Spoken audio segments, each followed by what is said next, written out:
누나, 우리 엄마랑 똑같이 생겼어요.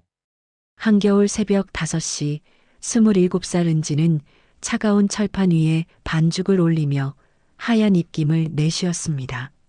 낡은 니트 모자를 깊이 눌러쓰고 두꺼운 목도리로 얼굴 절반을 가린 채였지만 추위는 뼛속까지 파고들었어요. 따끈따끈한 델리만주 있어요. 갓 구운 단팥 델리만주. 목소리는 떨렸지만 은지는 멈출 수 없었습니다. 낡은 리어카 한쪽에는 구겨진 약봉투가 놓여 있었어요. 어젯밤 응급실에서 받아온 아버지의 처방전이었죠. 말기간암. 친아버지는 아니었지만 은지가 고아원에서 탈출하려던 14살 그날 밤 비를 맞으며 떨고 있던 자신을 집으로 데려가 준 은인이었습니다. 아버지, 조금만 더 버텨주세요. 제가 꼭. 은지의 목소리가 떨렸습니다. 휴대폰이 울렸어요. 병원에서 온 문자였습니다. 미납 진료비 380만 원. 금주 내 미입금 시 퇴원 조치 예정. 은지는 떨리는 손으로 오늘 번 돈을 세어봤습니다. 4만 2천 원. 380만 원과는 너무나 먼 숫자였어요. 같은 시각 서울 한남동 600억대 저택. 도련님, 아침 식사 시간입니다. 집사 김 씨의 부드러운 목소리에도 6살 민준이는 고개를 돌리지 않았습니다.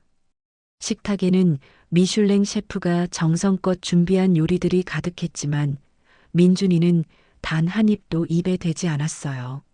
민준아, 한 숟가락만. 유모의 애원에도 아이는 입을 꾹 다물고 있었습니다. 깡마른 팔다리, 움푹 패인 볼. 태어난 지 3개월 만에 엄마를 잃은 민준이는 6년 동안 제대로 밥을 먹은 적이 거의 없었어요. 심리적 거식증, 수십 명의 의사, 수백만 원짜리 치료들 모두 소용없었습니다. 도련님, 유치원 가실 시간입니다. 운전기사 박 씨가 조심스럽게 말했습니다. 민준이는 로봇처럼 차에 올랐어요. 창밖만 멍하니 바라보는 아이의 눈빛에는 생기가 없었습니다. 그때였습니다. 차가 신호등에 멈춰섰을 때 어디선가 달콤한 냄새가 스며들었어요. 민준이의 코가 실룩거렸습니다. 멈춰요. 평소 목소리조차 잘 내지 않던 아이가 갑자기 소리쳤습니다. 박 기사는 깜짝 놀라 급브레이크를 밟았죠. 도련님, 무슨 일이세요? 저 냄새. 저게 뭐예요? 민준이가 처음으로 무언가에 관심을 보였습니다. 아, 델리만주 냄새인 것 같은데요. 저기 길모퉁이에 리어카가 있네요. 델리만주가 뭐예요? 빵 안에 달콤한 크림이 들어있는 간식이에요. 먹고 싶어요. 지금 당장요. 박 기사는 난처한 표를 지었습니다. 회장님께서 아시면. 하지만 6년 만에 도련님이 처음으로 뭔가를 먹고 싶다고 했습니다. 회장님, 민준 도련님께서 길거리 델리만주를 꼭 드시고 싶다고 하십니다. 잠시 허락해 주시겠습니까? 전화 너머로 짧은 침묵이 흘렀습니다. 좋다. 단 직접 사오지 말고 위생 상태를 확인하고 포장해서 가져오도록. 아닙니다, 회장님. 도련님께서 직접 가시겠다고. 뭐? 제가 직접 살 거예요. 저 이제 계산도 할 줄 안다고요. 민준이의 작은 목소리가 전화기 너머로 들렸습니다. 결국 박 기사는 민준이의 손을 잡고 리어카로 향했어요. 은지는 막 구운 델리만주를 봉투에 담고 있었습니다. 감사합니다. 따뜻할 때 드세요. 그때 특이한 손님이 눈에 들어왔어요. 명품 코트를 입은 어린아이가 덩치 큰 남자와 함께 리어카 앞에 서 있었습니다. 아이의 창백한 얼굴과 깡마른 몸이 은지의 가슴을 아프게 했어요. 어서 오세요. 델리만주 하나에 1,500원이에요. 민준이는 주머니에서 반짝이는 카드를 꺼냈습니다. 이걸로 다 주세요. 은지는 당황했습니다. 어머, 꼬마 손님. 여기는 카드가 안 돼요. 현금만. 박 기사가 황급히 지갑을 꺼냈습니다. 죄송합니다. 저희 도련님이 이런 걸 처음 봐서요. 델리만주 5개 주세요. 은지는 따뜻한 델리만주 5개를 정성껏 봉투에 담았어요. 그리고 잠시 망설이다가 딸기 크림 델리만주 하나를 더 넣어줬습니다. 이건 서비스예요. 딸기 크림 맛인데 애들이 제일 좋아하더라고요. 꼬마 손님 따뜻할 때 먹어야 맛있어요. 민준이는 봉투를 받아들고는 그 자리에서 바로 한 입 베어 물었습니다. 따뜻한 단팥이 입안 가득 퍼졌어요. 맛있어요. 박 기사의 눈시울이 붉어졌습니다. 도련님이 뭔가를 맛있다고 한 게 언제였는지 기억조차 나지 않았거든요. 은지는 민준이가 델리만주를 먹는 모습을 흐뭇하게 바라봤습니다. 비싼 옷을 입었지만 너무나 야윈 모습이 왠지 모르게 마음 한구석을 아프게 했어요. 천천히 먹어. 목매니까 조심해서. 민준이는 은지가 말한 대로 천천히 씹으며 먹었습니다. 난생 처음 느껴보는 따뜻함이었어요. 단순히 음식의 온도만이 아니라 누군가의 정성이 담긴 온기였죠. 고맙습니다. 민준이가 작은 목소리로 인사했습니다. 또 놀러와 언제든지. 차로 돌아가는 길, 민준이는 남은 델리만주를 소중하게 안고 있었습니다. 박 기사는 백미러로 도련님의 모습을 보며 안도의 한숨을 내쉬었죠. 한편 리어카로 돌아온 은지는 다시 반죽을 굽기 시작했습니다. 주머니 속에서 병원 문자가 또 울렸지만 지금은 신경 쓸 여유가 없었어요. 아버지, 오늘도 무사히 하루를 시작했어요. 은지는 병원에 계신 아버지를 생각하며 혼잣말을 했습니다. 비록 가난하고 힘들지만 아버지가 계시는 한 포기할 수 없었어요. 다음 날 오후 유치원 종이 울렸습니다. 민준이는 평소와 달리 서둘러 가방을 메고 뛰어나왔어요. 도련님, 오늘은 빠르시네요. 박 기사가 차문을 열어주며 미소 지었습니다. 기사 아저씨, 오늘도 델리만주 가게 가요. 빨리요. 민준이의 목소리에는 설렘이 묻어났습니다. 알겠습니다. 그런데 오늘은 혼자 가시겠다고요? 네. 저 이제 6살이라 혼자서도 할 수 있어요. 박 기사는 잠시 망설이다가 고개를 끄덕였어요. 리어카가 바로 길 건너편에 있으니 차에서 지켜보면 될 것 같았습니다. 민준이는 미리 준비한 5,000원을 꼭 쥐고 차에서 내렸습니다. 오늘은 날씨가 따뜻했어요. 햇살이 포근하게 내리쬐고 있었고 바람도 거의 불지 않았습니다. 리어카에 가까이 다가가자 어제처럼 고소한 냄새가 코끝을 간지럽혔어요. 델리만주 주세요. 민준이의 목소리에 은지가 고개를 돌렸습니다. 어머, 어제 온 꼬마 손님이네. 오늘은 혼자 왔구나. 은지는 따뜻한 날씨 덕분에 답답했던 니트 모자와 목도리를 벗어 리어카 한쪽에 걸어두고 있었습니다. 긴 머리를 하나로 묶은 채 반죽을 정리하고 있었죠. 민준이는 돈을 건네려다가 그대로 얼어붙었습니다. 목도리와 모자 없이 드러난 은지의 얼굴이 너무나 선명하게 보였어요. 맑은 눈동자, 오뚝한 코, 따뜻한 미소. 민준이는 집 거실에 걸려있는 사진을 떠올렸습니다. 25살 때 엄마 사진. 민준이의 손에서 돈이 또르륵 굴러떨어졌습니다. 아이는 떨리는 손가락으로 은지를 가리키며 말했어요. 우리 엄마랑 똑같이 생겼어요. 사연 시작 전 부탁 말씀. 구독과 좋아요를 눌러주시고 어디서 듣고 계신지 댓글 남겨주시면 그곳으로 행운이 가득 차기를 바라겠습니다. 은지는 바닥에 떨어진 돈을 줍다가 민준이의 말에 잠시 멈췄습니다. 아이의 눈에는 놀라움과 그리움이 가득했어요. 꼬마 손님 엄마를 많이 닮았나 보구나. 은지는 돈을 민준이에게 돌려주며 부드럽게 웃었습니다. 하지만 민준이는 고개를 세차게 저었어요. 아니에요.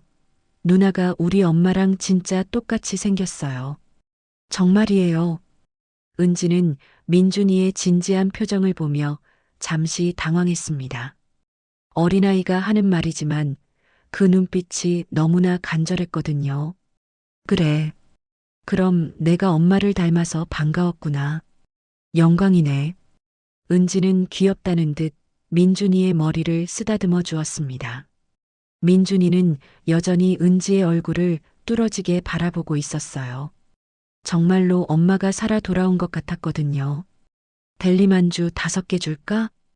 은지의 말에 민준이는 급하게 고개를 끄덕였습니다. 네, 주세요. 은지는 각 구운 델리만주 5개를 봉투에 담았어요.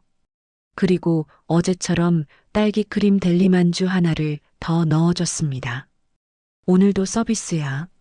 날씨가 좋아서 기분이 더 좋거든. 민준이는 봉투를 받았지만 여전히 은지의 얼굴에서 눈을 떼지 못했습니다. 누나, 이름이 뭐예요? 응, 누나 이름은 은지야. 너는? 민준이요. 강민준. 민준이구나. 예쁜 이름이네. 델리만주 식기 전에 먹어야 해. 민준이는 델리만주 하나를 꺼내 한 입 베어 물었습니다. 맛있어요. 누나가 만든 델리만주가 세상에서 제일 맛있어요. 은지는 민준이의 말에 웃음을 터뜨렸습니다. 아이고, 우리 꼬마 손님 말도 예쁘게 하네. 그럼 내일도 올 거야? 네, 매일 올 거예요. 유치원 끝나고 매일매일. 은지는 고개를 끄덕였습니다. 뭔가 이상한 느낌이 들었지만 아이의 순수한 모습이 마음에 들었어요. 그래, 언제든지 와. 누나가 맛있는 델리만주 만들어 놓고 기다릴게. 민준이는 환하게 웃으며 차를 향해 뛰어갔습니다. 그러다 갑자기 멈춰서서 뒤를 돌아봤어요. 누나, 내일은 더 일찍 올게요. 알았어. 조심해서 가. 차에 탄 민준이는 계속해서 뒤를 돌아보며 은지를 바라봤습니다. 박 기사는 백미러로 그런 민준이를 보며 물었어요. 도련님, 오늘도 델리만주가 맛있었나요? 네. 그런데 기사 아저씨. 네, 말씀하세요. 우리 엄마 사진 있잖아요. 거실에 있는 25살 때 사진요?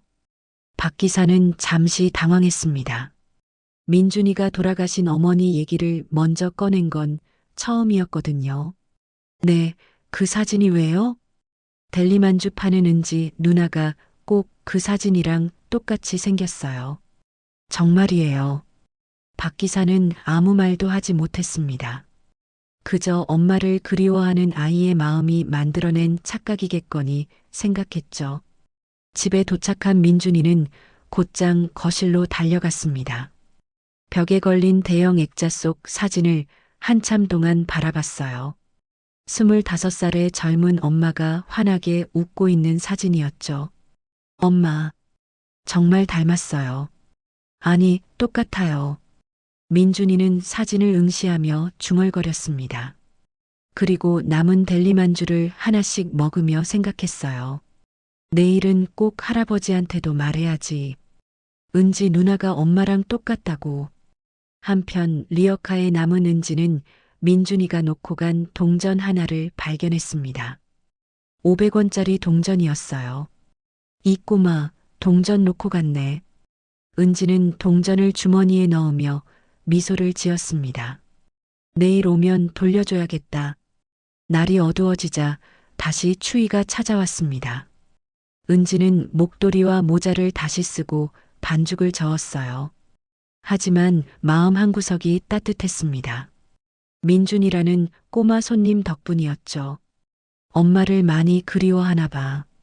은지는 혼잣말을 하며 델리만주 틀을 뒤집었습니다. 자신도 엄마 없이 자랐기에 그 마음을 충분히 이해할 수 있었어요. 그날 밤 두 사람 모두 서로를 생각하며 잠자리에 들었습니다. 민준이는 엄마를 닮은 누나를 만난 기쁨에, 은지는 순수한 꼬마 손님이 준 따뜻함에 마음이 포근했죠. 아직은 아무도 몰랐지만 이 만남이 앞으로 어떤 파장을 일으킬지 운명의 실타래가 조금씩 풀리기 시작한 것이었습니다. 다음 날 새벽 5시 서강그룹 회장 강태준의 저택. 60세의 강태준은 늘 그렇듯 새벽에 일어나 신문을 읽으며 홀로 아침 식사를 하고 있었습니다. 날카로운 눈빛과 꼿꼿한 자세는 한국 재계 10위 안에 드는 기업인다운 위엄을 보여주고 있었어요. 회장님, 민준 도련님께서 아침 일찍부터 찾으십니다. 집사 최 씨의 말에 태주는 신문에서 눈을 떼고 시계를 봤습니다. 겨우 6시였어요. 평소 아침잠이 많던 손자가 이른 시간에 찾아온 것은 이례적인 일이었죠. 들어오라고 해. 잠시 후 잠옷 차림의 민준이가 뛰어들어왔습니다. 아이의 손에는 무언가가 꼭 쥐어져 있었어요. 할아버지, 어제 그 얘기 꼭 해드리려고 일찍 왔어요. 태주는 부드러운 미소를 지으며 민준이를 자신의 옆 의자로 불렀습니다. 우리 민준이가 무슨 일로 이렇게 일찍 일어났니? 앉아서 얘기해 보렴. 민준이는 할아버지 옆에 앉으며 손에 들고 있던 것을 테이블 위에 올려놓았습니다. 그것은 거실에서 가져온 엄마의 사진 액자였어요. 할아버지, 델리만주 파는 은지 누나 말이에요. 그래, 어제도 델리만주를 사 먹었다고 했지. 그런데 그 누나가 어떻다고? 민준이는 사진을 손가락으로 가리키며 말했습니다. 이 사진이랑 똑같이 생겼어요. 진짜로요. 태주는 손자의 진지한 표정을 보며 잠시 생각에 잠겼습니다. 6살 아이가 이렇게까지 확신에 차서 말하는 것은 흔치 않은 일이었어요. 민준아, 사람은 누구나 닮은 사람이 있단다. 특히 우리 민준이가 엄마를 많이 그리워하니까 조금만 비슷해도 엄마처럼 보일 수 있어. 하지만 민준이는 고개를 세차게 저었습니다. 아니에요. 정말 똑같았어요. 눈도, 코도, 입도, 웃는 모습까지 다 똑같았다니까요. 아이의 눈에는 눈물이 맺혀 있었습니다. 태주는 손자를 달래듯 머리를 쓰다듬어 주었어요. 알았다, 알았어. 우리 민준이가 그렇게 느꼈구나. 그런데 그 누나가 몇 살이나 되어 보이던? 대학생 같았어요. 되게 예뻤어요. 엄마처럼요. 태주는 부드럽게 웃으며 민준이를 안아주었습니다. 그래, 우리 민준이 엄마가 정말 예뻤지. 그 누나도 예쁜 사람이었나 보구나. 할아버지도 보시면 깜짝 놀라실 거예요. 그래, 언제 기회가 되면 할아버지도 한번 보도록 하마. 이제 가서 씻고 유치원 갈 준비하렴. 민준이는 아쉬워하며 사진을 다시 품에 안았습니다. 아이가 방을 나간 후 태주는 한참 동안 식탁에 앉아 있었습니다. 차가운 커피를 한 모금 마시며 창밖을 바라봤어요. 손자의 말이 자꾸만 신경 쓰였습니다. 델리만주를 파는 여자가 수연이를 닮았다고? 태준의 머릿속에 죽은 딸의 얼굴이 스쳤습니다. 그날 밤 태준은 서재에서 홀로 앉아 있었습니다. 손에는 위스키 잔이 들려 있었고 눈앞에는 죽은 딸 수연의 사진들이 펼쳐져 있었어요. 10대의 수연, 20대의 수연, 그리고 민준이를 안고 있는 25살의 수연. 수연아. 태주는 딸의 이름을 나직이 불렀습니다. 그의 눈가에는 깊은 주름이 패어 있었고 그 주름 사이로 후회가 묻어났어요. 민준이의 순수한 확신이 오래 잊고 있던 상처를 건드렸습니다. 델리만주 파는 여자가 수연이를 닮았다는 말. 그것은 단순한 우연의 일치일 수도 있지만 왠지 모르게 불안한 마음이 들었어요. 태주는 위스키를 한 모금 더 마시며 과거로 빠져들었습니다. 과거 회상.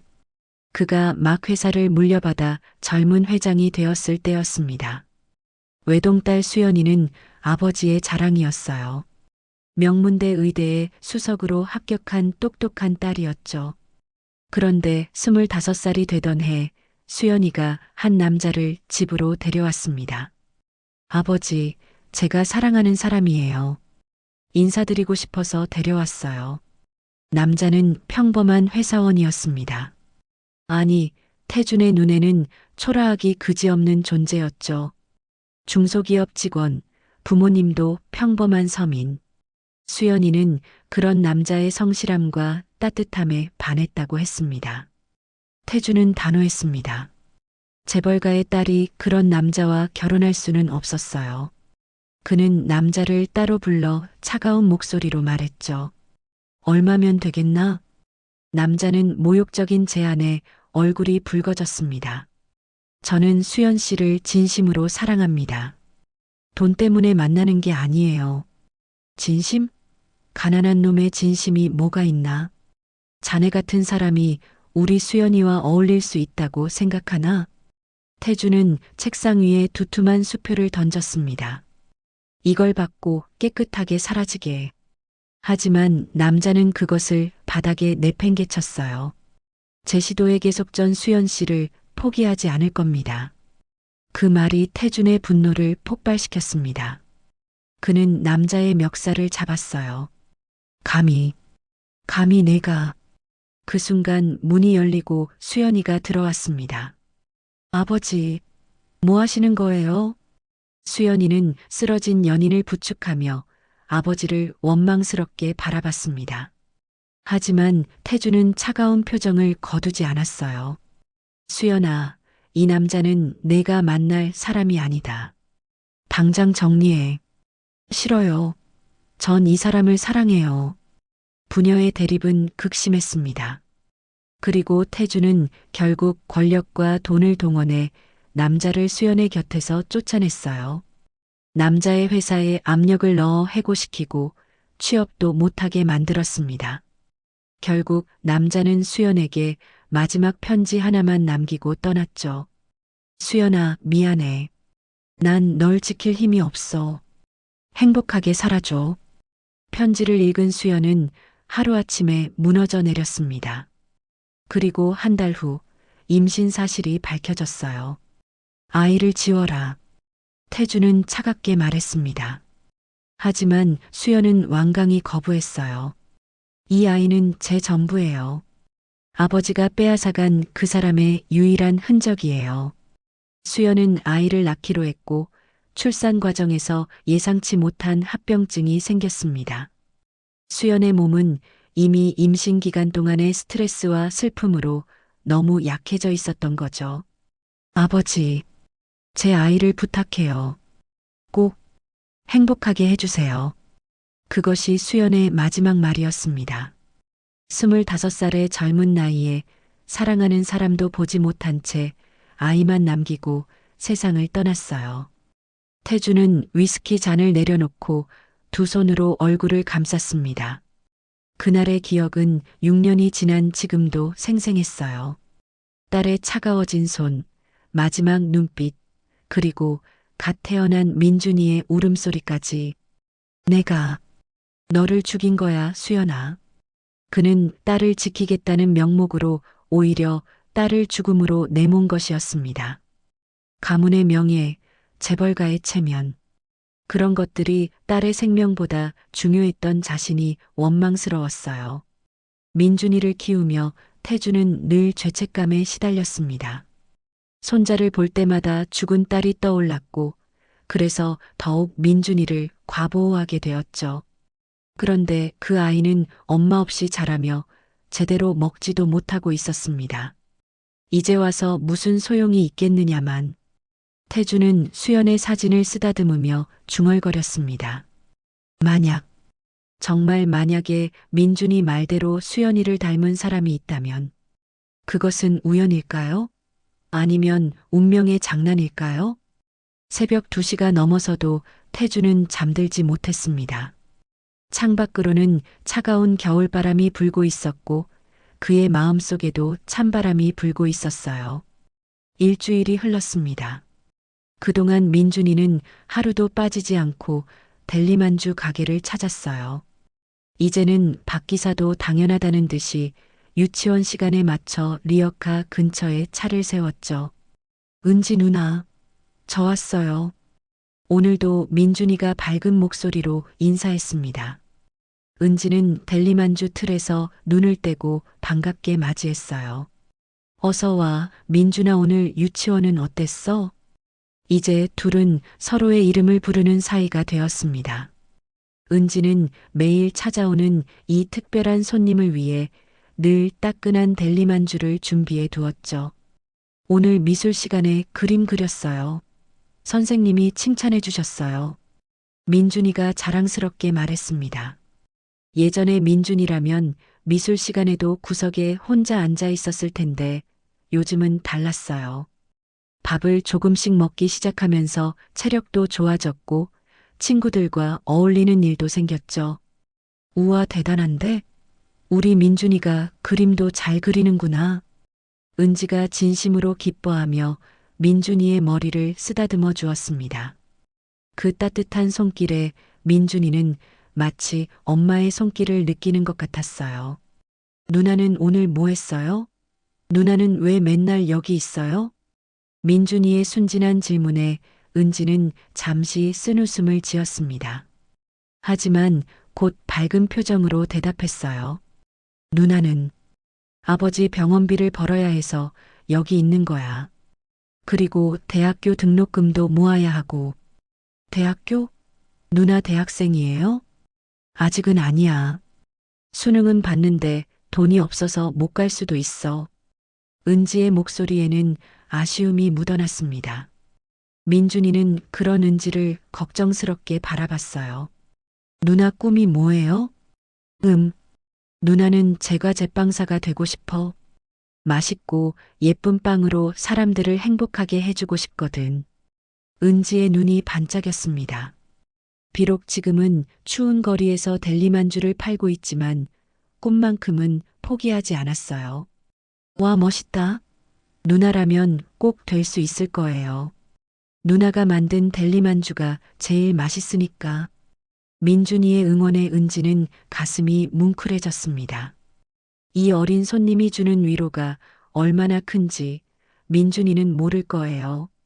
바로 그때 길 건너편에 검은색 세단이 천천히 멈춰섰습니다.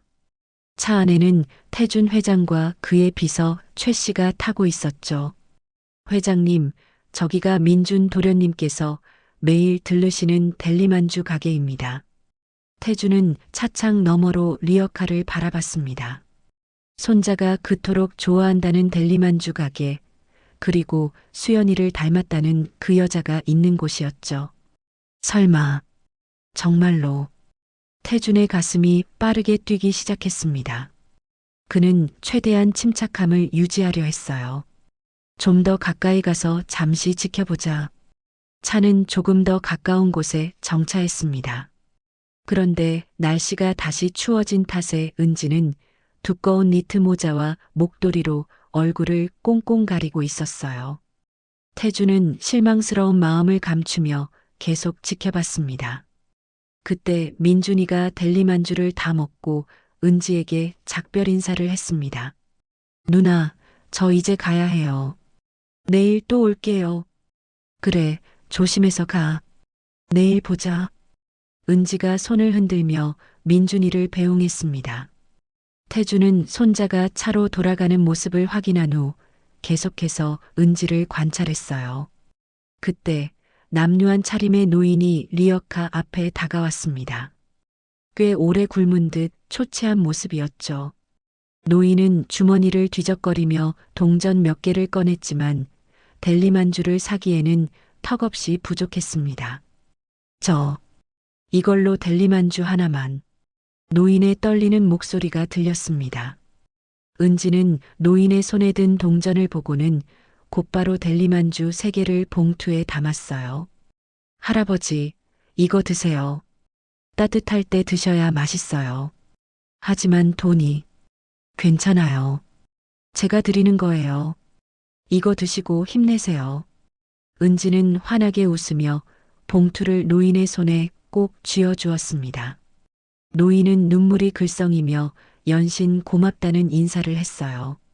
잠시 후 교복을 입은 여학생이 헐레벌떡 뛰어왔습니다.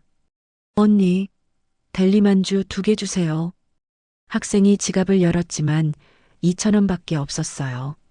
델리만주 2개를 사려면 3,000원이 필요했죠. 돈이 모자라네. 하나만 살게요. 학생이 아쉬워하자 은지는 손을 흔들었습니다. 아니야, 2개 가져가. 나머지는 다음에 줘도 돼. 정말요? 꼭 갚을게요. 그래, 친구랑 나눠 먹어. 맛있게 먹고 공부 열심히 해. 태주는 차 안에서 이 모든 광경을 지켜보고 있었습니다. 분명 장사로 먹고 사는 여자인데 어려운 사람들에게 아낌없이 베푸는 모습이 놀라웠어요. 요즘도 저런 사람이 있구나. 태준이 나직이 중얼거렸습니다. 최 비서도 고개를 끄덕이며 동의했어요.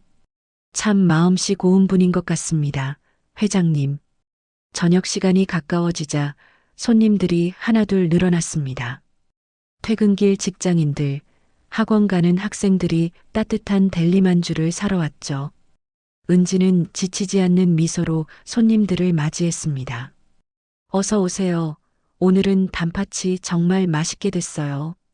태주는 은지의 밝은 목소리를 들으며 묘한 감정을 느꼈습니다. 추운 날씨에도 힘든 환경에도 저렇게 밝을 수 있다는 게 대단했어요. 하지만 끝내 얼굴은 제대로 볼 수 없었습니다. 목도리와 모자에 가려진 얼굴은 눈매 정도만 겨우 보일 뿐이었죠. 그 눈매가 왠지 낯익은 것 같은데. 하지만 확신할 수는 없었습니다. 회장님, 시간이 늦었습니다. 돌아가시죠. 최 비서의 말에 태주는 아쉬움을 삼키며 고개를 끄덕였습니다. 그래, 가자. 차가 출발하려는 순간 태주는 다시 한번 뒤를 돌아봤습니다. 은지는 여전히 리어카에서 열심히 일하고 있었어요. 그 모습이 왜인지 마음 한구석을 아프게 했습니다. 정말 수연이를 닮은 걸까? 아니면 내가 민준이의 말에 너무 예민해진 걸까? 집으로 돌아가는 내내 태준의 마음은 복잡했습니다. 불길한 예감이 계속해서 그를 괴롭혔어요. 마치 무언가 중요한 일이 곧 일어날 것 같은 느낌이었죠. 그날 밤 태주는 또다시 서재에서 잠을 이루지 못했습니다. 은지의 선한 행동들이 자꾸만 떠올랐어요. 노숙자에게 델리만주를 건네던 모습, 돈이 부족한 학생을 웃으며 보내주던 모습, 저런 사람이 고생하고 있다니. 태주는 한숨을 내쉬며 창밖을 바라봤습니다. 만약 정말로 수연이를 닮은 여자라면 그것은 무엇을 의미하는 걸까? 그저 우연의 일치일까? 아니면 운명이 준비한 무언가가 있는 걸까? 한편 리어카에서는 은지가 오늘의 장사를 마무리하고 있었습니다. 추운 날씨 탓에 손님이 뜸했지만 그래도 아버지 약값 정도는 벌었어요. 오늘도 수고했어, 은지야. 은지는 스스로를 격려하며 리어카를 정리했습니다.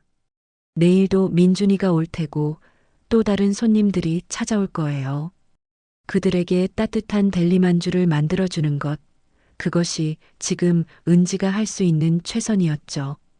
언젠가는 꼭 제과제빵학과에 가서 진짜 제빵사가 될 거야.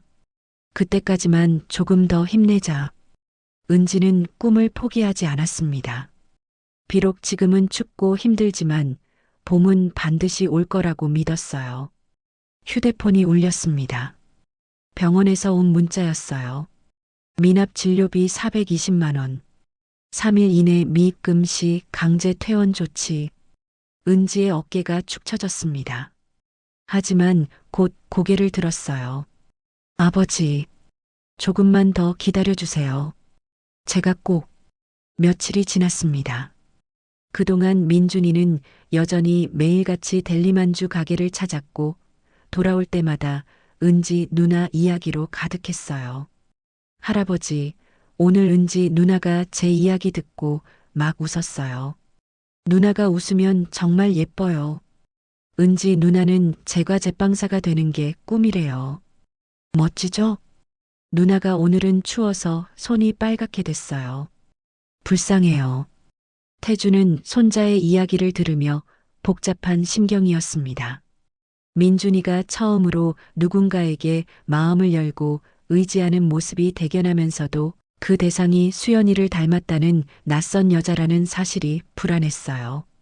그날 저녁 민준이는 식사 시간에 또 은지 이야기를 꺼냈습니다. 할아버지, 은지 누나의 아버지가 많이 아프대요. 병원비가 비싸서 누나가 매일 델리만주를 팔고 있대요. 태주는 수저를 내려놓으며 민준이를 바라봤습니다. 아이의 눈에는 걱정과 안타까움이 가득했어요. 그래서 민준이가 걱정이 되나 보구나. 네. 누나가 너무 힘들어 보여요. 그런데도 항상 웃고 있어요. 저한테도 잘해주고요. 민준이의 목소리가 떨렸습니다. 태주는 그런 손자를 보며 결단을 내렸어요. 더 이상 미룰 수 없었습니다. 식사 후 태주는 서재로 최비서를 불렀습니다. 최비서. 네, 회장님. 며칠 전에 봤던 그 델리만주 파는 여자 말이야. 조용히 신원 확인해 봐주게. 최비서는 잠시 놀란 표정을 지었지만 곧 고개를 숙였습니다. 알겠습니다. 최대한 조심스럽게 알아보겠습니다. 아, 그리고 가족 관계도 확인해 주게. 특히 부모님 쪽을. 태준의 목소리에는 알 수 없는 긴장감이 흐르고 있었습니다. 최 비서는 회장의 심상치 않은 분위기를 느끼며 서재를 나갔어요.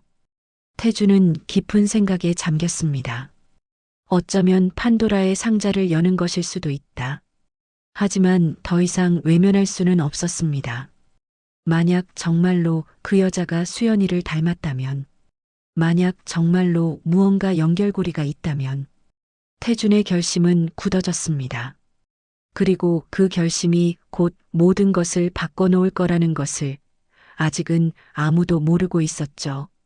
4일 후, 이른 아침, 태준의 책상 위에는 얇은 갈색 봉투가 놓여 있었습니다. 겉면에는 극비라는 도장이 찍혀 있었죠. 태준은 떨리는 손으로 봉투를 열었습니다. 보고서는 단출했습니다. 한 장짜리 종이에 간단한 인적 사항만 적혀 있었어요. 성명 김은지 27세. 현 주소 서울시 관악구 봉천동 월세. 가족사항. 양부 김철수 58세 말기 간암 투병 중. 친부모 불명 고아원 출신. 학력 오산 고등학교 졸업. 대학 미진학. 특이사항 14살 때 고아원 탈출 후 김철수 씨가 보호, 현재 양부 병원비를 위해 델리만주 노점상 운영 중. 태주는 보고서를 천천히 읽어 내려갔습니다. 고아원 출신. 그 단어에서 손이 멈췄어요.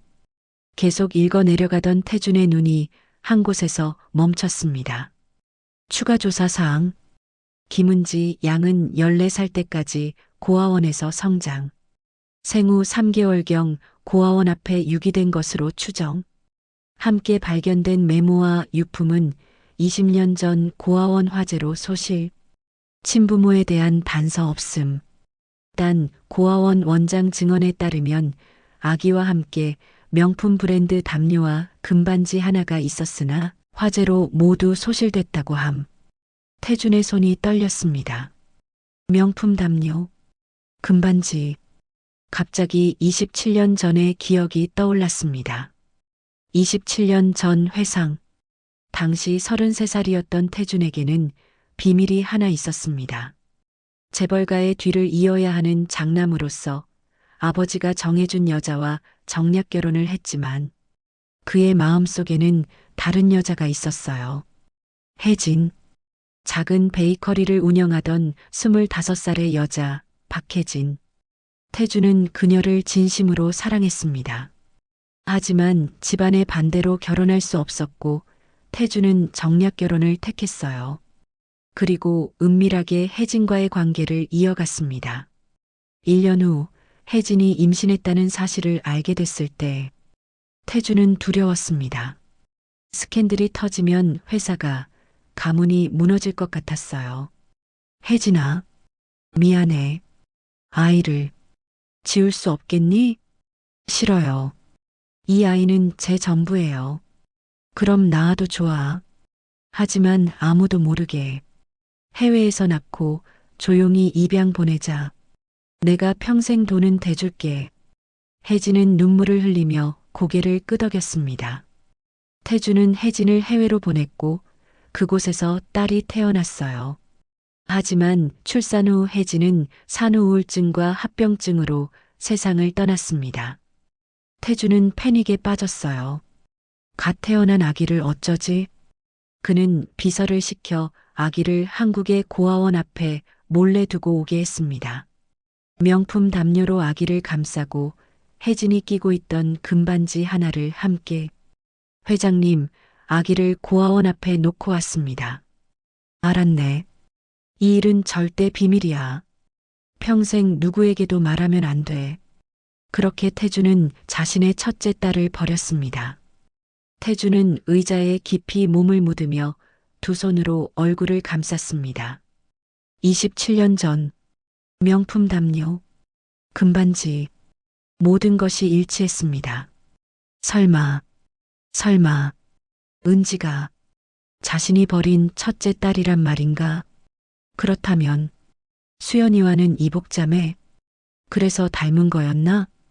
태준의 머릿속이 복잡하게 돌아갔습니다. 만약 은지가 정말 자신의 딸이라면 자신은 27년 전에 첫째 딸을 버렸고 6년 전에는 둘째 딸 수연을 죽게 만들었습니다. 그리고 지금 첫째 딸이 추운 거리에서 고생하고 있는데도 모르고 있었던 거예요. 이럴 수가. 태주는 떨리는 손으로 인터폰을 눌렀습니다. 최 비서, 당장 들어오게. 잠시 후 최 비서가 들어왔습니다. 네, 회장님. 27년 전 고아원 화재 사건에 대해 알아봐 주게. 그리고 태주는 잠시 멈췄습니다. 그 당시 나한테 일했던 비서, 고 이한수 비서 말이야. 그의 가족들 연락처를 찾아주게. 알겠습니다. 그런데 회장님, 혹시 무슨 일이? 나중에 얘기하지. 일단 빨리 알아봐 주게.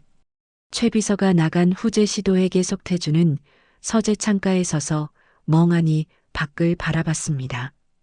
27년 전의 기억들이 파노라마처럼 스쳐 지나갔어요. 혜진의 웃는 얼굴, 임신 소식을 들었을 때의 두려움, 그리고 아기를 버리기로 결정했던 그 순간, 내가 무슨 짓을 한 거야? 태준의 목소리가 떨렸습니다.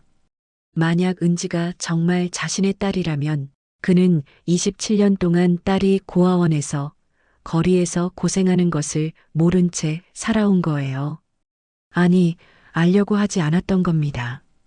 그저 덮고 숨기고 없었던 일로 만들려고만 했죠. 혜진아, 미안해. 정말 미안해. 태준의 눈에서 눈물이 흘러내렸습니다. 3일 후 최 비서가 추가 보고서를 들고 왔습니다. 회장님, 확인했습니다. 태준은 떨리는 손으로 보고서를 받아들었어요. 추가 조사 보고서. 27년 전 고아원 화재 당시 유일하게 생존한 직원 고 박순희 씨의 일기장이 유족에게서 발견됨. 일기 내용 중 1998년 3월 15일 새벽에 여자 아기가 고아원 앞에 놓여 있었다. 아기는 명품 브랜드 비사 캐시미어 담요에 쌓여 있었고 작은 금반지 하나가 함께 있었다. 반지 안쪽에 H, J라는 이니셜이 새겨져 있었다. 고 이한수 전 비서의 미망인 증언. 남편이 돌아가시기 전 평생의 죄책감을 고백했습니다. 27년 전 회장님의 명령으로 갓난아기를 고아원 앞에 두고 왔다고, 그 일을 평생 후회하며 살았다고 했습니다. 태주는 보고서를 다 읽고 나서 그대로 무너져 내렸습니다. 의자에 주저앉아 두 손으로 얼굴을 감쌌어요. H, J, 혜진. 모든 퍼즐이 맞아떨어졌습니다. 은지는 자신의 첫째 딸이 확실했어요. 내가 내 딸을 버렸어. 태주는 목 놓아 울었습니다. 60년을 살아오며 쌓아온 모든 것이 무너져 내렸어요. 회장이라는 직함도 재벌이라는 신분도 아무 의미가 없었습니다. 지금 태주는 그저 한 명의 아버지였어요. 첫째 딸을 버리고 둘째 딸을 죽게 만든 한심한 아버지였습니다. 최비서. 태준의 목소리는 울음에 젖어 있었습니다. 네, 회장님. 오늘 오후에 그 델리만주 가게로 가네. 내가 직접 확인해야겠어. 최비서는 회장의 붉게 부은 눈을 보며 조심스럽게 고개를 숙였습니다. 알겠습니다, 회장님. 10분 경과. 그날 오후 2시 검은색 세단이 조용히 리어카가 있는 골목을 향해 출발했습니다. 차창 밖으로는 겨울 햇살이 차갑게 내리쬐고 있었어요. 태주는 창밖을 바라보며 생각했습니다. 만약 은지가 정말 내 딸이라면 어떻게 말해야 할까? 27년 동안 버려졌다는 사실을 알게 되면 날 용서할 수 있을까? 회장님, 곧 도착합니다. 최비서의 말에 태주는 고개를 끄덕였습니다. 심장이 빠르게 뛰기 시작했어요. 차가 골목 입구에 들어서는 순간 태주는 뭔가 이상하다는 것을 느꼈습니다. 평소보다 거리가 너무 소란스러웠어요. 사람들이 웅성거리며 무언가를 구경하고 있었죠. 저게 무슨 일인가? 태준이 앞쪽을 가리키며 물었습니다. 최비서는 눈을 가늘게 뜨고 상황을 파악했어요. 회장님, 구청 단속반 차량인 것 같습니다. 단속반이라니? 네, 그리고 용역 차량도 보입니다. 불길한 예감이 스쳤습니다. 태주는 급하게 말했어요. 더 가까이 가보게. 빨리. 차가 천천히 앞으로 나아갔습니다. 그리고 리어카가 있던 자리가 보이기 시작했을 때 태주는 숨이 멎는 것 같았어요. 리어카는 이미 반쯤 부서져 있었습니다. 구청 단속반원 서너 명과 험악한 인상의 용역 직원들이 델리만주 틀과 의자, 간판을 마구잡이로 트럭에 실어 나르고 있었어요. 불법 노점상 강제 철거입니다. 경고 기간은 이미 지났습니다. 단속반원의 차갑고 기계적인 목소리가 겨울바람을 타고 들려왔습니다. 그때였습니다. 태준의 눈에 한 여자가 들어왔어요. 낡은 니트 모자, 해진 패딩 점퍼, 목도리를 두른 은지였습니다. 은지는 트럭 앞을 막아서며 두 팔을 활짝 벌렸어요. 안 돼요. 제발 이것만은 안 돼요. 은지의 목소리는 절규에 가까웠습니다. 그 목소리에는 절박함과 공포가 가득 담겨 있었어요. 아가씨, 비켜요. 우리도 일하는 사람이야. 용역 직원이 짜증스럽게 소리쳤지만 은지는 물러서지 않았습니다. 그녀는 트럭 손잡이를 두 손으로 꽉 붙잡았어요. 이게 저희 아버지 병원비예요. 전 재산이 다 여기 있어요. 은지의 얼굴은 눈물과 콧물로 범벅이 되어 있었습니다. 차가운 겨울바람에 빨갛게 언두 손은 트럭을 놓지 않으려고 필사적으로 버티고 있었어요. 제발, 제발 가져가지 마세요. 아버지가. 은지의 목소리가 울음으로 끊겼습니다. 태주는 차 안에서 그 광경을 지켜봤습니다. 숨을 쉬는 것조차 힘들었어요. 가슴 한가운데가 찢어지는 것 같았습니다. 저 아이가, 내 딸이. 태준의 목소리가 떨렸습니다. 아가씨, 우리도 힘들어요. 그냥 비켜주세요. 안 그러면 다칠 수도 있어요. 단속반원이 조금은 미안한 듯한 목소리로 말했지만 은지는 고개를 세차게 저었습니다. 싫어요. 못 가져가요. 이거 없으면 저희 아버지가. 은지의 목소리가 울음으로 끊겼습니다. 용역 직원 중 하나가 화를 내며 앞으로 나섰어요. 덩치가 큰 남자였습니다. 어디서 어린 것이 이를 방해해. 남자는 은지의 어깨를 거칠게 밀쳤습니다. 갑작스러운 힘에 은지는 중심을 잃고 비틀거렸어요. 아, 짧은 비명과 함께 은지는 그대로 뒤로 넘어졌습니다. 철퍼덕, 둔탁한 소리가 들렸습니다. 마침 그곳에는 새벽에 내린 눈이 녹아 빗물과 뒤섞여 만들어진 흙탕물 웅덩이가 있었어요. 은지의 온몸이 차가운 진흙탕에 빠졌습니다. 낙지만 깨끗하게 빨아입었던 패딩 점퍼는 순식간에 갈색 진흙으로 범벅이 되었고 은지의 얼굴에도 흙이 튀었어요. 으윽! 은지는 진흙탕 속에서 신음을 흘렸습니다. 차가운 물이 옷 속으로 스며들어 온몸을 얼어붙게 만들었어요. 은지는 떨리는 손으로 땅을 짚고 일어나려 했지만 힘이 들어가지 않았습니다. 바로 그때 덜커덩하는 소리가 들렸습니다. 용역 직원들이 델리만주 틀을 트럭 바닥에 던져 실으며 생긴 소리였어요. 오랜 시간 사용해 낡았던 델리만주 틀은 바닥에 떨어지며 두 동강이 나버렸습니다. 안 돼. 안 돼요. 은지는 진흙탕에 주저앉은 채 그 광경을 바라봤습니다. 매일 새벽부터 밤까지 델리만주를 구워내던 소중한 틀이 산산조각 나는 모습을, 아버지의 병원비를, 대학 등록금을 벌어주던 유일한 희망이 부서지는 모습을, 으앙! 마침내 은지는 울음을 터뜨렸습니다. 차가운 흙탕물 속에서 부서진 델리만주 틀 조각을 바라보며 은지는 세상 모든 절망을 토해내듯 울부짖었어요. 태주는 차 안에서 그 모든 광경을 목격하고 있었습니다. 순간 모든 것이 멈춘 것 같았어요. 흙탕물 속에 쓰러진 은지의 모습이, 절규하는 목소리가, 부서진 델리만주 틀이 태준의 눈 속에 깊이 새겨졌습니다. 저 아이가, 내가 버린 딸이, 가슴이 찢어지는 것 같았습니다.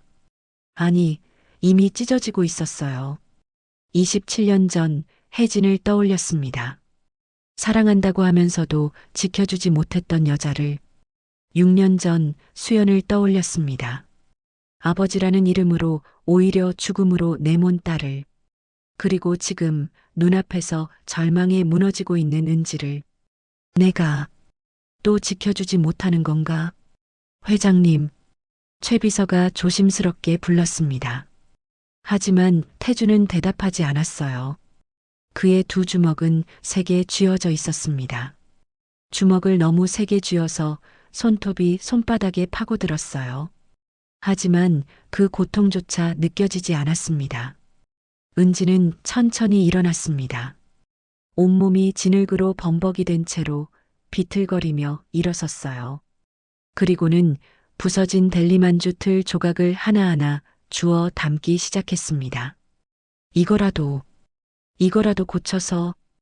은지의 중얼거림이 바람을 타고 희미하게 들려왔습니다. 이미 쓸모 없어진 쇠조각들을 모으는 모습이 너무나 애처로웠어요. 주변 사람들은 그저 안타까운 눈빛으로 바라볼 뿐 아무도 나서지 않았습니다. 구청 단속반과 용역들은 이미 트럭에 올라타 떠날 채비를 하고 있었어요. 태주는 더 이상 참을 수 없었습니다. 최 비서, 네, 회장님. 태준의 목소리는 차갑게 가라앉아 있었습니다. 하지만 그 아래에는 무언가 뜨거운 것이 끓어오르고 있었어요. 지금 당장 구청에 연락하게. 누가 저 철거를 지시했는지 확인하고. 태준은 잠시 멈췄습니다. 그리고 우리 법무팀에도 연락해. 지금 즉시. 최 비서는 회장의 단호한 목소리에 더 이상 묻지 않고 곧바로 전화기를 꺼냈습니다. 태주는 차문에 손을 올렸습니다. 떨리는 손이었어요. 하지만 그 떨림은 두려움 때문이 아니었습니다. 더 이상은 지켜만 보고 있을 수 없다. 그는 천천히 차문을 열었습니다. 태주는 천천히 차에서 내렸어요. 겨울바람이 그의 코트를 휘감았지만 그는 추위를 느끼지 못했습니다. 지금 그의 온 신경은 흙탕물 속에 주저앉아 있는 그 여자에게만 집중되어 있었어요. 당장 멈춰. 태준의 목소리가 현장을 가르며 울려 퍼졌습니다. 차갑지만 위험이 서린 목소리였어요. 소란스럽던 현장이 순간 조용해졌습니다. 트럭에 올라타려던 용역들이 멈춰 섰고 구청 단속반원들도 고개를 돌려 태준을 바라봤어요. 구경하던 사람들도 하나둘 뒤를 돌아봤습니다. 한 용역 직원이 인상을 쓰며 태준에게 다가왔습니다. 덩치가 큰 남자였어요. 당신은 뭔데 남의 일에 참견이야? 우리 일 방해하지 말고 비켜. 남자가 으름장을 놓으며 손을 들어 태준을 밀쳐내려는 순간 최 비서가 재빠르게 태준 앞을 막아섰습니다. 비서는 정장 안주머니에서 명함 하나를 꺼냈어요. 서강그룹 강태준 회장님이십니다. 최 비서의 차분하지만 단호한 목소리가 울려 퍼졌습니다. 그는 명함을 구청 책임자로 보이는 사람에게 내밀었어요. 순간 공기가 얼어붙었습니다. 서강 그룹 구청 책임자의 얼굴이 하얗게 질렸습니다. 서강그룹 한국 재계 10위 안에 드는 대기업의 이름이었어요. 용역 직원들도 서로 눈치를 보며 한 걸음씩 뒤로 물러섰습니다. 은지를 밀쳤던 남자도 황급히 뒤로 물러섰어요. 이게 무슨... 구청 책임자가 더듬거리며 말했지만 최 비서는 명함을 그의 손에 쥐어주며 냉정하게 말을 이었습니다. 이 노점상으로 인한 모든 법적 문제 그리고 금전적 문제는 저희 서강그룹에서 전부 책임지겠습니다. 최 비서는 잠시 멈췄다가 더욱 차갑게 덧붙였습니다. 지금 당장 손 떼시죠. 그것은 부탁이 아닙니다. 그것은 명령이었어요. 협상의 여지 따위는 없었습니다. 하지만 이미 철거 명령을 내린 분의 연락처를 주시죠. 저희 법무팀에서 직접 연락드리겠습니다. 최 비서의 목소리는 한치의 흔들림도 없었습니다. 구청 책임자는 더 이상 아무 말도 하지 못했어요. 그저 떨리는 손으로 명함을 받아들 뿐이었습니다. 용역 직원들은 서둘러 트럭에 올라탔습니다. 은지를 밀쳤던 남자도 황급히 뒤로 물러섰어요. 단속반원들도 차에 올라타며 서로 속삭였습니다. 서강그룹 회장이라고? 진짜야? 미친. 큰일 날 뻔했어. 빨리 가자, 빨리. 트럭과 단속 차량들이 급하게 현장을 떠났습니다. 하지만 태준은 그 모든 소란을 신경 쓰지 않았습니다. 그는 오직 한 사람만 바라보고 있었어요. 흙탕물 속에 주저앉아 부서진 델리만주 틀 조각을 주워 담고 있는 은지를. 15분 경과. 태준은 첫걸음을 내디뎠습니다. 한 걸음. 심장이 쿵 하고 울렸습니다. 귀가에서 맥박 소리가 들렸어요. 또 한 걸음. 구경하던 사람들이 조용히 길을 비켜주었습니다. 모두가 숨을 죽이고 이 장면을 지켜봤어요. 무언가 엄숙하고 중요한 순간이 펼쳐지고 있다는 것을 사람들도 본능적으로 느끼고 있었습니다. 태준은 은지 바로 앞에 멈춰 섰습니다. 은지는 여전히 고개를 숙인 채 델리만주 틀 조각을 주워 담고 있었습니다. 진흙으로 범벅이 된 손은 떨리고 있었어요. 차갑게 젖은 옷에서 물이 뚝뚝 떨어졌습니다. 태준은 은지를 내려다봤습니다. 가슴이 미어지는 것 같았어요. 목이 맸습니다. 입술을 떨며 간신히 입을 열었습니다. 학생. 목소리가 나오지 않았습니다. 태준은 눈을 감았다가 다시 떴어요. 심호흡을 하고 다시 말했습니다. 학생. 은지가 움찔했습니다. 하지만 고개를 들지 않았어요. 그저 손을 멈추고 조그맣게 떨고만 있었습니다. 모자를. 태준의 목소리가 떨렸습니다. 모자를 벗어줄 수 있겠니? 주변이 조용했습니다. 바람조차 멈춘 것 같았어요. 은지는 천천히 고개를 들었습니다. 진흙이 묻은 얼굴 위로 눈물 자국이 선명했어요. 그 눈은 혼란과 두려움으로 가득했습니다. 은지는 멍하니 태준을 바라봤습니다. 왜? 이 낯선 사람이 나한테 이런 말을 하는 거지? 하지만 무언가에 이끌리듯 은지는 떨리는 손을 들어 니트 모자를 천천히 벗었습니다. 모자가 벗겨지며 은지의 머리카락이 드러났죠. 바람에 흩날리는 긴 머리카락. 그 순간 태준의 숨이 멎었습니다. 진흙이 묻고 눈물로 얼룩진 얼굴이었지만 그 이마의 선을, 그 눈매를 태준은 알아볼 수 있었어요. 혜진이었습니다. 아니, 수연이었습니다. 혜진, 수연. 둘 다였습니다. 27년 전 사랑했던 여자 혜진의 이마가 그곳에 있었어요. 6년 전 죽음으로 내몬 딸 수연의 눈매가 그곳에 있었습니다. 태준의 손이 떨렸습니다. 입술이 파르르 떨렸어요. 목도리도. 태준은 간신히 말을 이었습니다. 목소리는 더욱 작아졌습니다. 목도리도 벗어줄 수 있을까? 은지는 여전히 멍한 표정이었습니다. 하지만 손은 움직였어요. 천천히, 아주 천천히 목도리를 풀기 시작했습니다. 시간이 천천히 흐르는 것 같았죠. 목도리가 한 바퀴 풀렸습니다. 태준의 심장이 쿵 소리를 냈어요. 또 한 바퀴 풀렸습니다. 태준의 눈에서 눈물이 고이기 시작했습니다. 진흙이 묻은 목도리가 완전히 벗겨지며 은지의 얼굴 전체가 드러났습니다. 태준은 그 자리에 서서 온몸이 얼어붙는 것을 느꼈어요. 혜진이었습니다. 27년 전 베이커리에서 처음 만났을 때 혜진이 그곳에 서 있었어요. 맑고 순수했던 그 눈동자, 수줍게 웃던 그 입술, 모든 것이 똑같았습니다. 아니, 수연이기도 했습니다. 25살에 사랑하는 남자를 데려왔을 때 수연이 그곳에 서 있었어요. 간절했던 그 눈빛, 필사적이었던 그 표정, 모든 것이 겹쳐 보였습니다. 태준의 눈에서 눈물이 흘러내렸습니다. 60년을 살아오며 사업가로서 수많은 고비를 넘기며 회장 자리에 앉아 그 누구 앞에서도 약한 모습을 보이지 않았던 태준이 지금 사람들이 지켜보는 한복판에서 눈물을 흘리고 있었습니다. 하지만 멈출 수가 없었어요. 혜진을 처음 만났을 때의 떨림이 되살아났습니다. 수연을 처음 안았을 때의 벅차움이 되살아났습니다.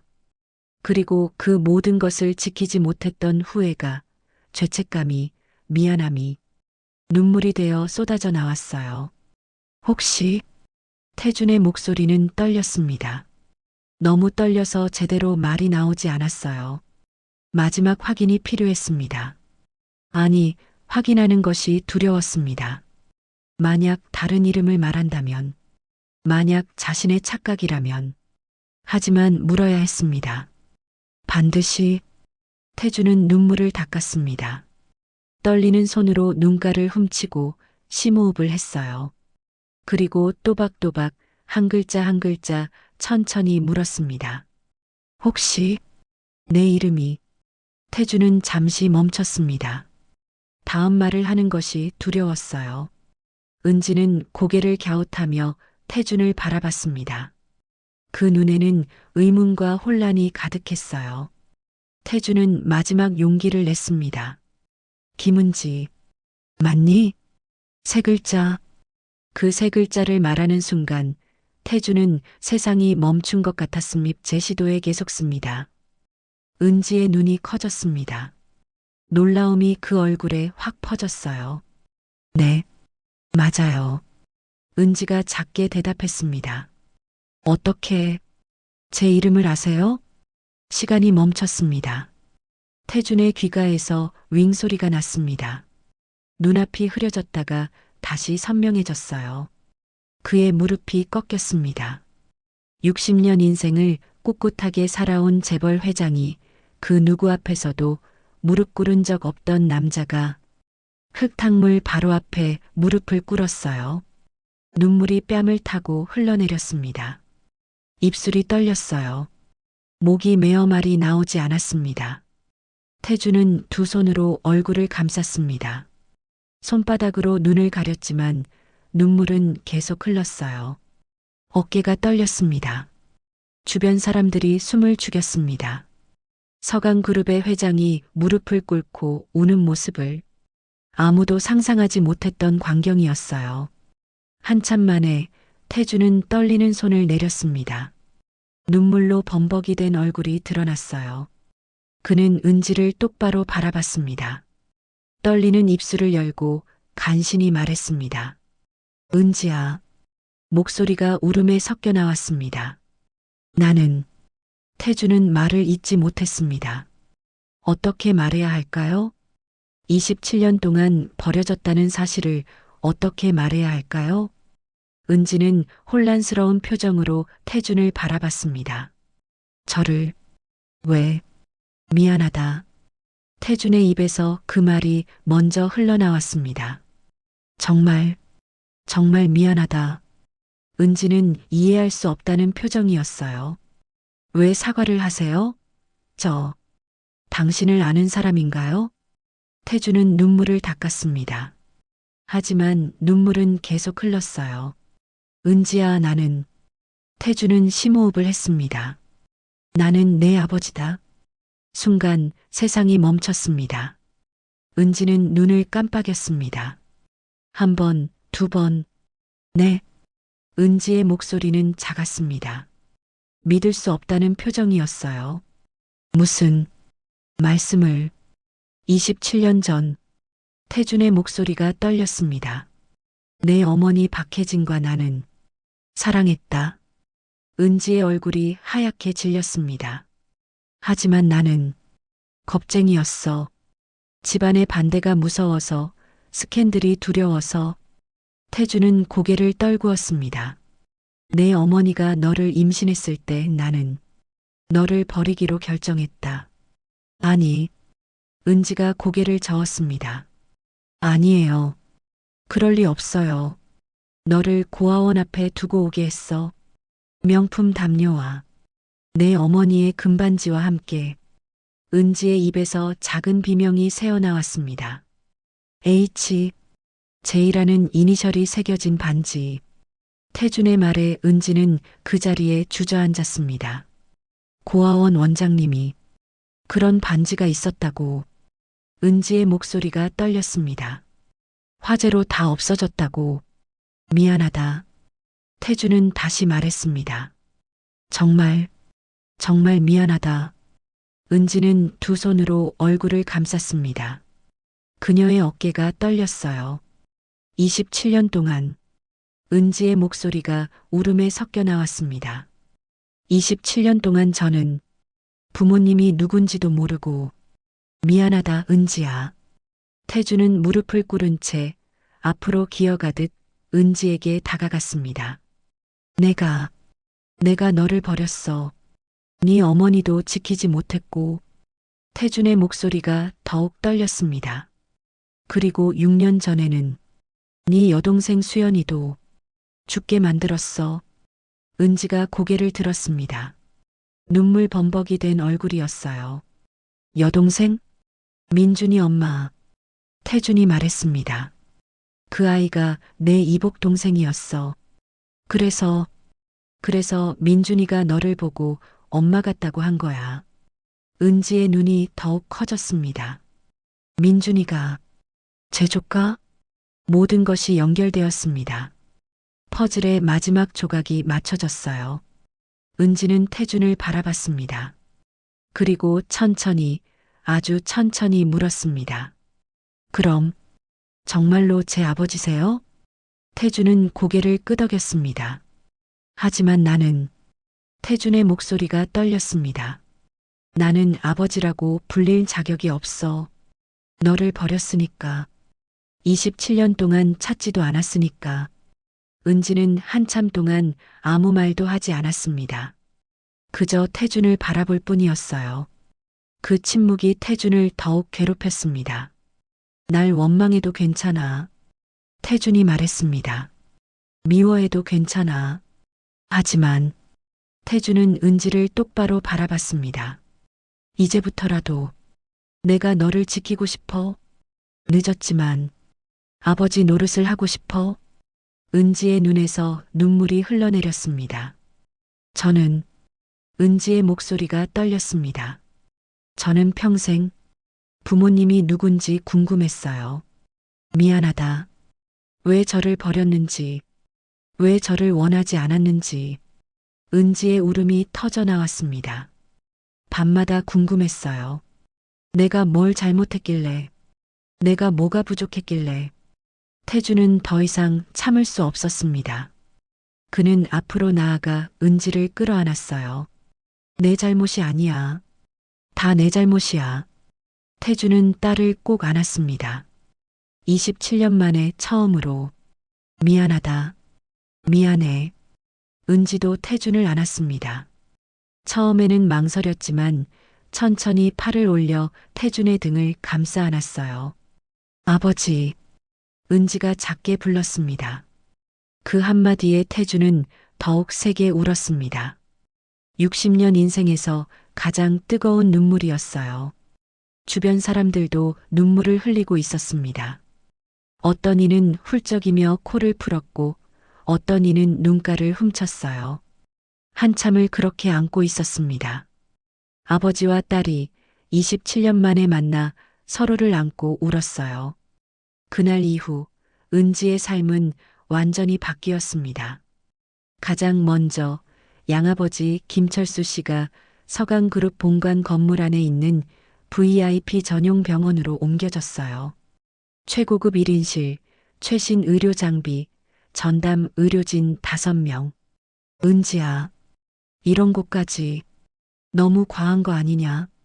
침대에 누운 김철수가 걱정스럽게 말했지만 은지는 고개를 저었습니다. 아니에요, 아버지. 아버지가 저를 키워주셨잖아요. 이 정도는 아무것도 아니에요. 은지의 옆에는 태준이 서 있었어요. 철수 씨, 은지를 키워주셔서 감사합니다. 태준은 깊게 고개를 숙였습니다. 제가 아버지 노릇을 못했을 때 은지를 지켜주셔서 평생 감사하겠습니다. 김철수의 눈에서 눈물이 흘렀습니다.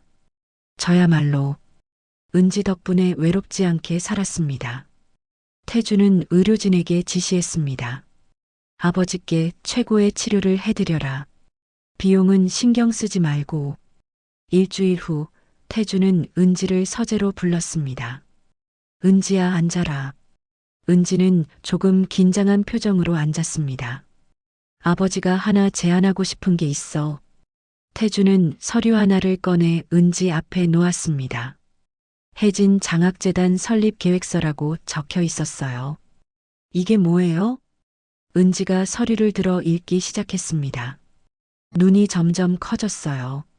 내 어머니 이름으로 장학재단을 만들려고 해. 태준의 목소리는 단호했습니다. 너처럼 어려운 환경에서도 꿈을 잃지 않는 학생들을 돕는 재단이야. 은지의 눈에 눈물이 고였습니다. 아버지, 혜진이가, 내 어머니가 가장 원했던 게 뭔지 알아? 태준은 창밖을 바라봤습니다. 자신처럼 가난 때문에 꿈을 포기하는 사람이 없었으면 좋겠다고 그렇게 말했었어. 태준의 목소리가 떨렸습니다. 그래서 어머니 이름으로 장학재단을 만들고 싶어. 그게 내가 할 수 있는 최소한의 속죄야. 은지는 서류를 꽉 안았습니다. 고마워요, 아버지. 엄마도 정말 좋아하실 거예요. 그해 봄 은지는 대학에 입학했습니다. 전공은 식품조리학과였어요. 왜 제과제빵이 아니라 식품조리학과를 선택했니? 태준이 물었을 때 은지는 환하게 웃으며 대답했습니다. 델리만주를 잊을 수가 없어요, 아버지. 그 따뜻함을요. 은지는 잠시 멈췄다가 말을 이었습니다. 저도 누군가에게 따뜻한 음식을 만들어주고 싶어요. 가난하고 배고픈 사람들에게요. 태주는 딸의 머리를 쓰다듬어 주었습니다. 좋은 꿈이구나. 아버지가 응원할게. 은지가 집에 온 후 가장 큰 변화를 보인 건 민준이었습니다. 은지 이모. 6살 민준이는 이제 은지를 졸졸 따라다녔어요. 유치원에서 돌아오면 제일 먼저 은지를 찾았습니다. 민준아, 오늘 유치원에서 뭐 했어? 오늘요? 미술 시간에 그림 그렸어요. 이모 그림 그렸어요. 민준이가 그림을 펼쳐 보였습니다. 델리만주를 파는 여자와 그 옆에 선 작은 아이가 그려져 있었어요. 이게 이모고 이게 저예요. 은지는 그림을 보며 눈물이 났습니다. 우리 민준이 정말 잘 그렸네. 이모가 액자에 넣어서 방에 걸어둘게. 민준이는 환하게 웃었습니다. 예전에는 깡말랐던 아이가 이제는 볼에 살이 올라 또래 아이들처럼 건강해 보였어요. 밥도 잘 먹고 친구들과도 잘 어울렸습니다. 이모, 배고파요. 그래. 그럼 이모가 뭐 만들어줄까? 델리만주요. 이모 델리만주가 제일 맛있어요. 은지는 부엌으로 가서 델리만주를 만들기 시작했습니다. 태준이 특별히 주문 제작한 델리만주 틀이었어요. 자, 여기 따끈따끈한 델리만주. 와, 맛있겠다. 민준이는 델리만주를 한 입 베어 물었습니다. 그리고 환하게 웃었어요. 태주는 거실에서 그 모습을 지켜보고 있었습니다. 둘째 딸과 손자가 함께 웃으며 이야기하는 모습. 태준의 얼굴에 따뜻한 미소가 번졌습니다. 이제 조금은 속죄가 되었을까? 태준은 하늘을 올려다봤습니다. 혜진아, 수연아, 이제 조금은 용서받을 수 있을까? 어느 날 저녁 은지는 자신의 방에서 낡은 상자를 열었습니다. 고아원에서 가져온 몇 안 되는 물건들이 담긴 상자였어요. 그 중에서 은지는 작은 메모지 하나를 꺼냈습니다. 화재에서 기적적으로 살아남은 메모지였어요. 글씨가 많이 번져 있었지만 간신히 읽을 수 있었습니다. 우리 아가 미안해. 엄마가 너를 지킬 수 없어서. 하지만 언젠가 좋은 사람을 만나. 행복하게 살았으면 좋겠어. 엄마는 널 사랑해. 혜진. 은지는 메모지를 가슴에 안았습니다. 엄마. 은지의 목소리는 떨렸습니다. 엄마, 저 이제 아빠를 만났어요. 그리고 동생도 조카도 생겼어요. 눈물이 흘러내렸습니다. 엄마는 싫어하실까요? 엄마를 버린 그 사람인데. 은지는 눈물을 닦았습니다. 하지만 엄마 아빠는 정말 후회하고 있어요. 엄마를 진심으로 사랑했대요. 은지는 메모지를 쓰다듬었습니다. 그러니까 엄마 아빠를 용서해 주세요.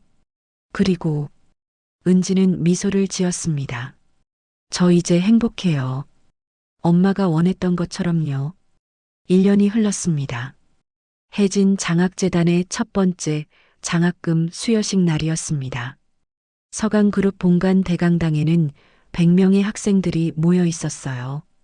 모두 어려운 환경에서도 꿈을 포기하지 않는 학생들이었습니다. 여러분 축하합니다. 단상에 선 태준이 말했습니다. 여러분은 어려운 환경에서도 포기하지 않았습니다. 그 용기와 열정을 이 재단이 응원하고자 합니다.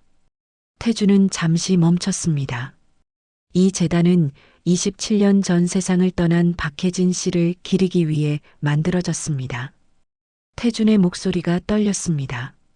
그분은 가난 때문에 꿈을 포기해야 했던 분이었습니다. 하지만 끝까지 희망을 잃지 않으셨죠. 태준은 객석의 은지를 바라봤습니다. 그리고 그분의 딸이 오늘 이 자리에 있습니다. 27년 동안 고생했지만 끝내 꿈을 이룬 딸이요. 사람들의 시선이 은지에게 집중되었습니다. 은지는 자리에서 일어나 단상으로 걸어갔어요. 태주는 은지의 손을 잡았습니다. 이 아이가 제 딸 김은지입니다. 박수가 터져 나왔습니다. 은지는 마이크 앞에 섰습니다. 저는 27년 동안 고아로 살았습니다. 은지의 목소리는 떨렸지만 단호했습니다. 부모님이 누군지도 모르고 왜 저를 버렸는지도 모르고 살았어요. 사람들이 숨을 죽였습니다. 추운 거리에서 델리만주를 팔며 내일이 두려웠던 적도 많았습니다. 은지는 잠시 멈췄습니다. 하지만 저는 포기하지 않았습니다. 그리고 결국 은지는 태준을 바라봤습니다. 아버지를 만났습니다. 27년 만에요. 은지의 눈에서 눈물이 흘렀습니다. 여러분도 포기하지 마세요. 지금은 힘들어도 언젠가는 반드시 봄이 옵니다. 은지는 객석의 학생들을 바라봤습니다. 저처럼 버려졌어도, 저처럼 가난해도 여러분은 충분히 가치 있는 사람들입니다. 은지의 목소리가 떨렸습니다. 그러니까 꿈을 포기하지 마세요. 이 재단이 그리고 저희 가족이 여러분을 응원하겠습니다. 우레와 같은 박수가 터져 나왔습니다. 많은 학생들이 눈물을 흘리고 있었어요. 수여식이 끝난 후 은지는 옥상 정원으로 올라갔습니다. 서울 시내가 한눈에 보이는 곳이었어요. 태준이 뒤따라왔습니다. 은지야, 네 아버지. 두 사람은 나란히 서서 도시를 바라봤습니다. 후회하지 않니? 태준이 조심스럽게 물었습니다. 나를 아버지로 받아들인 것 말이야. 은지는 고개를 저었습니다. 아니요. 전혀요. 은지는 태준을 바라봤습니다. 아버지, 저는 27년 동안 부모님이 누군지 궁금했어요. 밤마다 울었어요. 은지의 목소리가 떨렸습니다. 하지만 이제는 알아요. 제 아버지가 누군지, 제 어머니가 어떤 분이었는지. 은지는 미소를 지었습니다. 그리고 이제는 가족이 생겼어요. 아버지, 동생 수연 언니, 그리고 조카 민준이까지. 은지의 눈에서 눈물이 흘렀습니다. 이제는 혼자가 아니에요. 태준은 딸을 껴안았습니다. 그래, 이제는 혼자가 아니야. 아버지가 평생 너를 지킬 거야. 두 사람은 한참 동안 그렇게 서 있었습니다. 해가 지고 있었어요. 하늘은 주황빛으로 물들어 있었습니다. 겨울은 끝나고 봄이 오고 있었어요. 그로부터 5년 후, 은지는 대학을 졸업하고 작은 베이커리를 열었습니다. 가게 이름은 혜진의 빵집이었어요. 어서 오세요. 은지가 환하게 웃으며 손님을 맞이했습니다. 가게 한쪽에는 특별 메뉴판이 걸려 있었어요.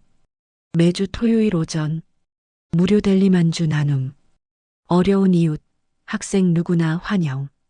은지 이모, 11살이 된 민준이가 뛰어들어왔습니다. 오늘도 델리만주 만드는 거 도와줄게요. 그래, 우리 민준이가 최고의 조수지. 민준이는 앞치마를 두르고 은지 옆에 섰어요. 이제는 제법 능숙하게 반죽을 다룰 줄 알았습니다. 이모, 저 나중에 커서 이모처럼 요리사가 될 거예요. 정말? 그럼 같이 더 큰 가게를 열자. 두 사람은 환하게 웃었습니다. 가게 문이 열리고 태준이 들어왔어요. 할아버지, 민준이가 뛰어가 태준을 안았습니다. 우리 민준이 오늘도 이모 일 도와주고 있구나. 네, 저 이제 델리만주 정말 잘 만들어요. 태준은 은지에게 다가갔습니다. 은지야, 손님 많니? 네, 아버지. 요즘 단골 손님들이 많이 생겼어요. 은지의 얼굴은 행복으로 빛나고 있었습니다. 태준은 가게를 둘러봤습니다. 벽 한쪽에는 액자들이 걸려 있었어요. 혜진의 사진, 수연의 사진, 그리고 새로운 가족 사진. 혜진아, 수연아. 태준은 마음속으로 중얼거렸습니다. 이제 조금은 용서받았을까? 그때 은지가 따뜻한 델리만주를 담은 봉투를 가져왔습니다. 아버지, 이거 드세요. 오늘 처음 만든 신메뉴예요. 딸기 크림 델리만주. 태주는 델리만주를 한 입 베어 물었습니다. 따뜻한 크림이 입안 가득 퍼졌어요. 맛있다. 태준의 얼굴에 미소가 번졌습니다. 정말 맛있어, 은지야. 은지는 환하게 웃었습니다. 창밖으로는 봄 햇살이 따스하게 내리쬐고 있었어요. 벚꽃이 흩날리고 아이들이 웃으며 뛰어다니고 있었습니다. 겨울은 완전히 끝났어요. 차가운 흙탕물 속에서 시작된 이야기는 따뜻한 봄날의 햇살 속에서 행복한 결말을 맞이하고 있었습니다.